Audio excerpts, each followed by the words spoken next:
दोस्तों, हमारे भारत में सिर्फ कुछ गिनी चुनी कंपनियां ही ऐसी हैं जो कि 150 साल से भी ज़्यादा पुरानी हैं और टाटा उन्हीं कंपनियों में से एक है जिसे कि भारत के सबसे बड़ी कंपनियों में भी शुमार किया जाता है। दरअसल इस कंपनी को शुरू हुए 153 साल बीत चुके हैं, लेकिन आज भी ये कंपनी समय के साथ लगातार सफलता की सीढ़ियां चढ़ रही है।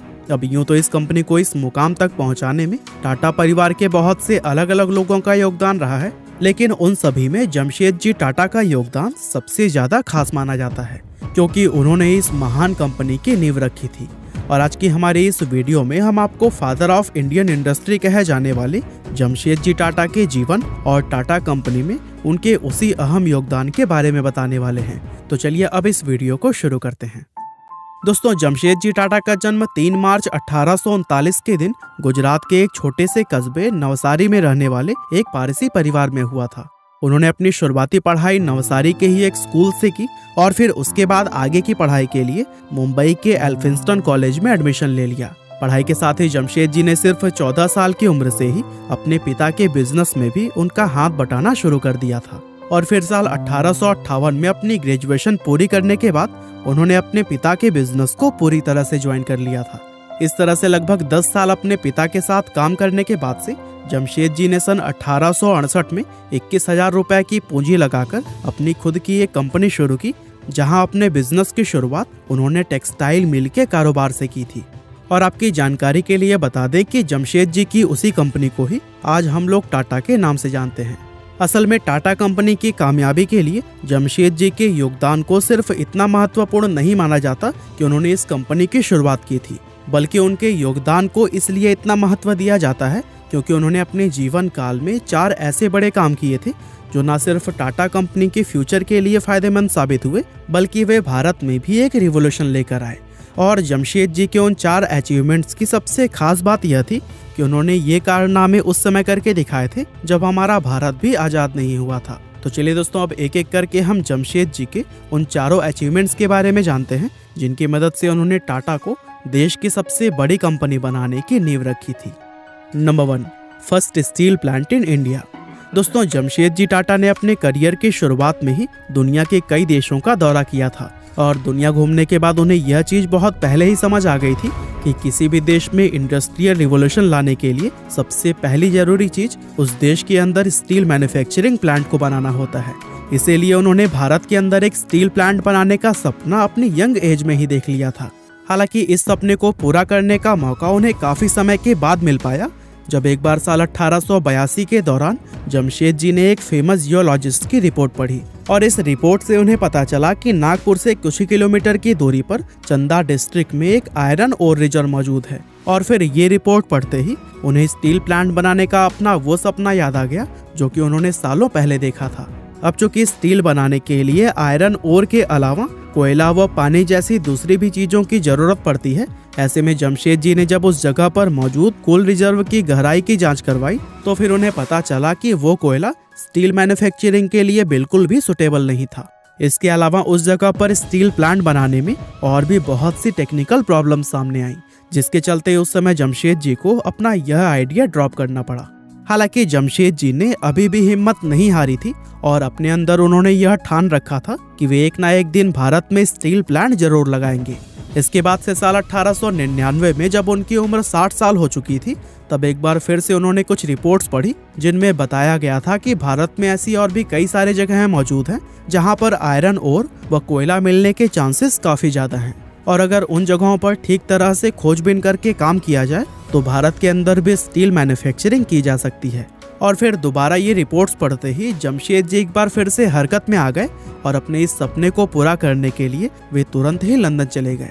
दरअसल अपने इस प्रोजेक्ट पर काम शुरू करने से पहले वे ब्रिटिश सरकार से उनकी सहमति व हेल्प लेना चाहते थे। इसीलिए लंदन जाकर उन्होंने ब्रिटिश सरकार को भारत में एक स्टील प्लांट बनाने के अपने उस प्लान के बारे में बताया और जैसा कि उन्होंने सोचा था, ब्रिटिश सरकार को उनका वो प्लान काफी पसंद आ गया और उनकी तरफ से जमशेदजी को यह काम करने की पूरी सहमति दे दी गई।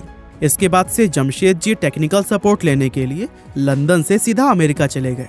असल में इस बार वो अपने इस सपने को किसी भी कीमत पर पूरा करना चाहते थे और उनके इस प्रोजेक्ट में कोई रुकावट ना आए, इसीलिए वो हर एक चीज व हर एक फील्ड में बेस्ट लोगों की ही मदद ले रहे थे। अमेरिका जाकर उन्होंने चार्ल्स वेल्ड नाम के एक जियोलॉजिस्ट से मुलाकात की और उन्हें भारत में रिसर्च व सर्वे करने के लिए राजी कर लिया। इसके बाद से कई सालों तक भारत की अलग अलग जगहों पर रिसर्च और सर्वे किए गए ताकि एक ऐसी जगह को खोजा जा सके जो कि स्टील प्लांट बनाने के लिए पूरी तरह से सुटेबल हो। और फिर लंबे समय तक खोजबीन करने के बाद आखिरकार वो जगह मिल ही गई जहां भारत का पहला स्टील प्लांट यानी कि टाटा स्टील बनाया गया। और दोस्तों, आज हम लोग उसी जगह को जमशेदपुर के नाम से भी जानते हैं, जो कि भारत का एक फेमस शहर भी है। और इस शहर का नाम जमशेदपुर भी जमशेदजी टाटा के ही नाम पर रखा गया है। Number 2, Indian institute of science.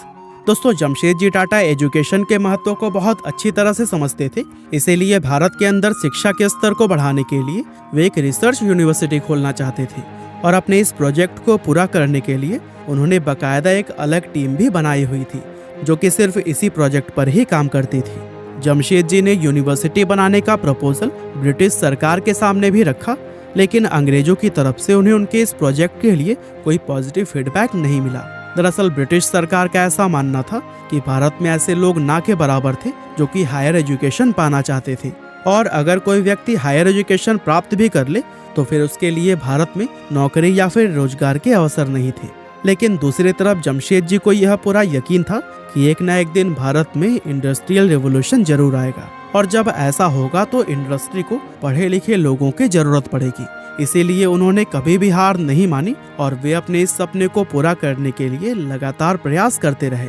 अब उनके जीते जी तो नहीं, लेकिन उनके मरने के बाद ब्रिटिश सरकार ने 1909 में जमशेदजी के उस यूनिवर्सिटी बनाने के प्रपोजल को स्वीकार कर लिया, जिसके बाद से जमशेदजी के उस सपने को पूरा करते हुए बेंगलोर शहर के अंदर इंडियन इंस्टीट्यूट ऑफ साइंस नाम की एक रिसर्च यूनिवर्सिटी स्थापित की गई, जो कि आज भी भारत के टॉप रिसर्च इंस्टीट्यूट में शुमार की जाती है। जमशेदजी के उन 4 अचीवमेंट्स में हम तीसरे की तरफ बढ़ें, उससे पहले अगर आप शेयर मार्केट में नए हैं और अपने पैसों को सही स्टॉक में इन्वेस्ट करके बढ़ाना चाहते हैं तो फिर आप शायद अभी कंफ्यूज होंगे, क्योंकि आपको मार्केट की सही नॉलेज नहीं है।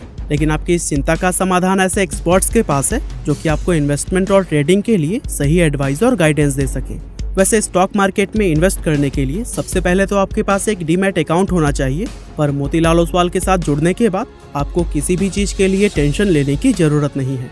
मोतीलाल ओसवाल भारत की one of the best brokerage companies में से एक है, जिसके पास 30 साल का एक्सपीरियंस और 22 लाख से भी ज्यादा कस्टमर्स हैं। साथ ही सबसे इंटरेस्टिंग बात यह है कि यहाँ पर आपको कोई भी मेंटेनेंस चार्जेस नहीं देने पड़ते और अकाउंट ओपनिंग के लिए सिर्फ पैन कार्ड, आधार कार्ड और बैंक प्रूफ की जरूरत होती है। मोतीलाल आपको एक पर्सनल स्टॉक एडवाइजर देता है जो कि आपको गाइड करता है कि कौन सा स्टॉक खरीदना और कौन सा बेचना है।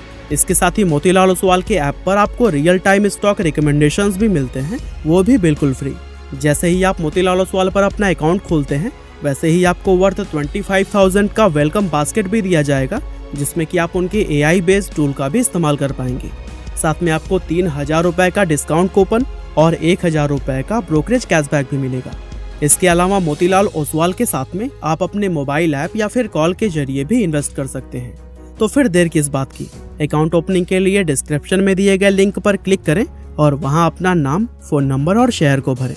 बहरहाल हम टॉपिक पर वापस आते हैं और जमशेदजी के अचीवमेंट नंबर 3 के बारे में जानते हैं। Number 3, Taj Mahal palace hotel. दोस्तों, जमशेदजी ने अपनी लाइफ में दुनिया के बहुत से देशों की यात्राएं की थी और ये विदेशी यात्राएं करके ही उन्हें टूरिज्म के फील्ड और देश की इकोनॉमी में इसके महत्व के बारे में पता चला था। उन्होंने गौर किया तो पाया कि भारत के अंदर एक्सप्लोर करने के लिए तो बहुत कुछ था, लेकिन फिर भी विदेशी टूरिस्ट भारत में ना के बराबर आते थे। और दोस्तों, जमशेदजी को यह समझने में ज्यादा समय नहीं लगा कि विदेशी टूरिस्ट भारत में इसलिए नहीं आते थे क्योंकि उस समय भारत के अंदर एक भी ढंग का होटल मौजूद नहीं था। और इसी समस्या को हल करने व भारत में विदेशी टूरिज्म को बढ़ावा देने के लिए उन्होंने आलीशान होटल्स की एक चैन बनाने का निर्णय लिया। और इस तरह से जमशेदजी द्वारा मुंबई के उस ताजमहल पैलेस होटल को बनाने की नींव रखी गई, जिसको आज भी भारत के सबसे शानदार और आलीशान होटल्स में शुमार किया जाता है। Number 4, hydro electric power plant. दोस्तों, साल 1903 में जमशेदजी ने जब अमेरिका की यात्रा की थी तो वहां वे अमेरिका के नायग्रा फॉल्स पावर प्लांट को देखकर उससे काफी प्रभावित हुए और उसे देखते ही उन्होंने यह तय कर लिया कि वे भारत में भी एक हाइड्रो इलेक्ट्रिक पावर प्लांट बनाएंगे। दरअसल उस समय नई नई बन रही फैक्ट्रियों और टेक्सटाइल मिल्स की वजह से मुंबई के अंदर पोल्यूशन काफ़ी ज़्यादा बढ़ गया था। ऐसे में मुंबई को पोल्यूशन से बचाने व भारत को एनर्जी का एक रीन्यूएबल सोर्स देने के लिए उन्होंने मुंबई में एक हाइड्रो इलेक्ट्रिक पावर प्लांट बनाने के प्रोजेक्ट पर काम करना शुरू कर दिया। लेकिन ये जमशेद जी का दुर्भाग्य ही रहा कि इस प्रोजेक्ट के पूरा होने से पहले ही उनका देहांत हो गया और फिर उनके जाने के बाद से उनके बेटों रतन जी व दोराब जी टाटा के द्वारा उनका यह सपना पूरा किया गया। और दोस्तों, आज टाटा ग्रुप की सबसे बड़ी कंपनियों में से एक माने जाने वाली टाटा पावर कंपनी जमशेद जी के उसी प्रोजेक्ट के ही आधार पर स्थापित की गई थी। और दोस्तों, इसीलिए ये हाइड्रो इलेक्ट्रिक पावर प्लांट लगाने का प्रोजेक्ट जमशेद जी के करियर की सबसे बड़ी अचीवमेंट्स में से एक माना जाता है। तो दोस्तों, इस तरह से जमशेद जी ने ही टाटा और यहाँ तक कि भारत को बनाने में भी काफ़ी योगदान दिया है और अब उनके आगे की पीढ़ी उन्हीं के ही सपने को एक्सपेंड करने में लगी हुई है। बाकी दोस्तों, हमारी आज की इस वीडियो में बस इतना ही था। यह वीडियो आपको कैसी लगी हमें कमेंट करके ज़रूर बताइएगा। आपका बहुमूल्य समय देने के लिए बहुत बहुत धन्यवाद।